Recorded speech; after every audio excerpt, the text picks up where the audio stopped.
Madam, Rithika madam, madam, Rithika madam. വിളിക്കട്ടെ, അങ്ങനെ വിളിക്കട്ടെ, കണ്ണോർക്കണ്ട. മാഡം,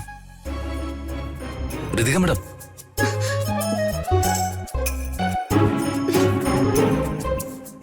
ഇത് മനുഷ്യന് ഉറക്കത്തുമില്ലല്ലോ. എന്ത് വേണം? അല്ല, ഈ നേരം നന്നായിട്ട് വെളുത്തു. നേരം വെളുക്കും, അല്ലാതെ എപ്പോഴും രാത്രി തന്നെ മതിയോ? അല്ല, ഞാൻ ചായയും കൊണ്ടുവന്നതാ. ഞാൻ തന്നെ ഉണ്ടാക്കിയ ചായ.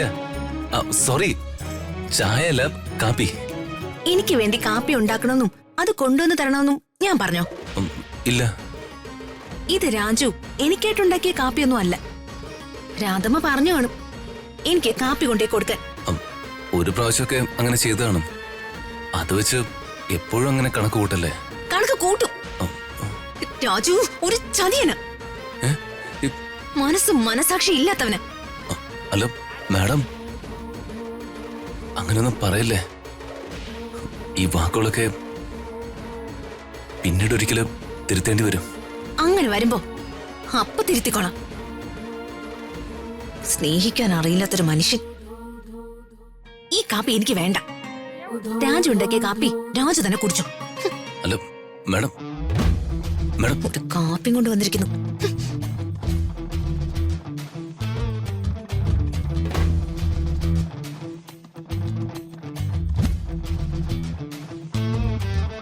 എന്താടാ, ഇന്നലെ ബൈക്കും തള്ളിക്കൊണ്ട് വന്നപ്പോഴേ കാര്യം എനിക്ക് പിടികിട്ടി. എന്ന് വെച്ച് മുതിർന്ന മകന്റെ ലൈഫിൽ കയറി വെറുതെ എനിക്കങ്ങനെ ഇടപെടാൻ പറ്റുമോ? തന്നെയല്ല, ഈ വക സൗന്ദര്യപ്പിണക്കങ്ങളൊക്കെ ഭാര്യയും ഭർത്താവും തമ്മിൽ തീർക്കുന്നതാ അതിൻ്റെതായ ഒരു ഭംഗി. എടാ, ദാമ്പത്യ ജീവിതത്തില് ഇതൊക്കെ സർവ്വസാധാരണ. പക്ഷേ ഈ പിണക്കം അങ്ങനെ നീട്ടിക്കൊണ്ടുപോകരുത്. അത് കുഴപ്പാ, ഒടുവിൽ കൈവിട്ടുപോകും. അതുകൊണ്ട് ഒരാൾ ക്ഷമിക്കുന്നതാ എപ്പോഴും നല്ലത്. എടാ, വിട്ടുവീഴ്ചകളാ ദാമ്പത്യ ജീവിതത്തിന്റെ നിലനിൽപ്പ്. എടാ, ഇതൊരു മാജിക്കാ. പക്വത കൂടുതലുള്ളവർ ക്ഷമിച്ച് പ്രശ്നം പരിഹരിക്കണം.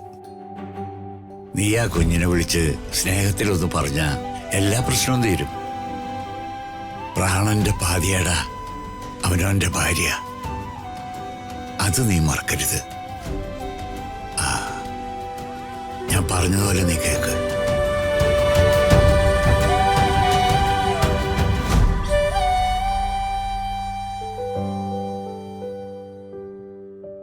ഋതികമ്മയോടും ഞാനും തമ്മില് അച്ഛൻ പറഞ്ഞതുപോലെ ഒരു അകൽച്ച ഉണ്ടാവോ? മുമ്പായിരുന്നെങ്കില് എനിക്കതൊരു വിഷയമല്ലായിരുന്നു. പക്ഷേ ഇപ്പം മാഡത്തിന് എനിക്ക് മനസ്സിൽ നിന്നെടുത്ത് കളയാൻ പറ്റുന്നില്ല.